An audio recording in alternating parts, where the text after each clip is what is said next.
फरमान जारी करते थे तो सहाबा किराम इतनी गौर से सुनते थे कि उनके सरों पर बैठी हुई मक्खी भी वो नहीं उड़ाया करते थे। उनके सामने हाथ के पंखे रखे हुए होते थे, पसीना उनकी पेशानी से टपकता था, लेकिन अल्लाह के नबी जब बाज़ो नसीहत करते थे तो वो जमीन पर से हाथ का पंखा उठाकर हवा भी नहीं करते थे। ये अदब, ये एहतराम था कुरान हदीस सुनने का, ये जज्बा था उनके अंदर किताबुल्लाह सुन्नत रसूल को सुनने का। मेरे भाइयों, आज हम अपने गरीबानों में झांक कर देखें।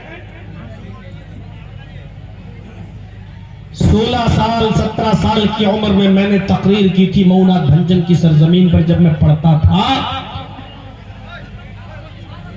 और जब मैं 18 साल का हुआ, 2 महीने कम थे, 17 साल 10 महीने का जब मैं था तो मेरी दूसरी तकरीर बॉम्बे के अंदर बांद्रा में बाल ठाकुरे के खिलाफ हुई थी, और उस वक्त मैं सबसे पहले अरेस्ट हुआ था, गिरफ्तार हुआ था, लेकिन नाबालिग होने की वजह से जल्दी से छोड़ दिया गया था कि अभी 18 साल का नहीं हुआ है। 18 साल की जिंदगी से लेकर 28 साल मेरे पूरे हो चुके हैं तकरीरें करते हुए। अब 28 और 18 जोड़कर कैलकुलेट कर लो, 46 साल की लगभग ये उम्र मेरी।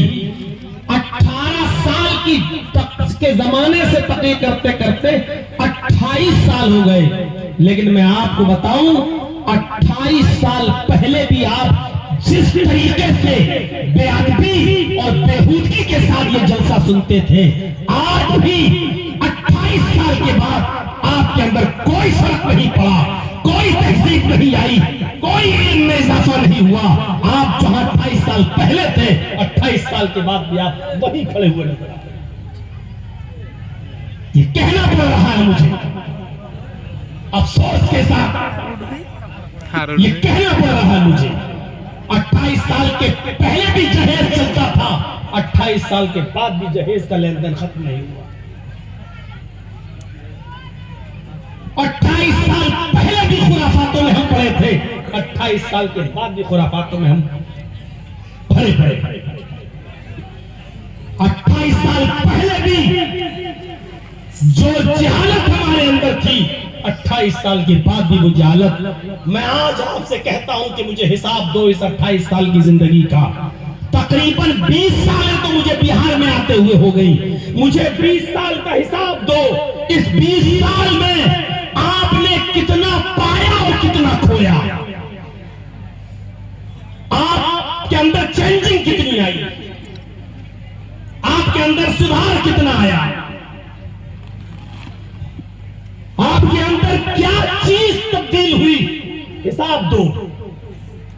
जिंदा कौमें हिसाब लिया करती हैं और जिंदा लोग हिसाब दिया करते हैं।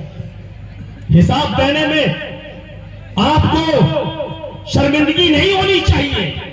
हजरत उमर फारूक जब मिंबर पर नया कुर्ता पहनकर खड़े हो गए थे और जब खड़ा होकर खुतबा देने लगे तो एक नौजवान उठा और कहने लगा, उमर हम खुतबा नहीं देने देंगे मिंबर पर खड़े होकर, पहले हिसाब दो ये नया कुर्ता कहां से आया तुम्हारे जिस्म का। हजरत उमर मिंबर से उतर गए थे और उनके बेटे ने बताया था कि बैतुल माल में जो कपड़ा आया था सबको एक एक चादर मिली, मेरे बाप को भी एक चादर मिली, सबके हिस्से में एक एक चादर आई, मेरे बाप के हिस्से में भी एक चादर आई। मेरे बाप ने उसी चादर की कमीज बनाकर कुर्ता बना लिया है। मेरे बाप ने कोई बेईमानी करके हासिल नहीं किया। उस नौजवान ने कहा, एक चादर तो मुझे भी मिली थी, एक चादर उमर आपको भी मिली थी, मेरी कमीज एक चादर में नहीं बनी, आपकी कहां से बन गई? तो उनके बेटे ने कहा, एक चादर मेरे बाप को मिली थी, एक चादर मुझे भी बैतुल माल में से मिली थी, मैंने अपनी चादर भी अपने बाप को दे दी, मेरे बाप ने अपनी और मेरी दोनों चादरों को मिलाकर कमीज बना ली।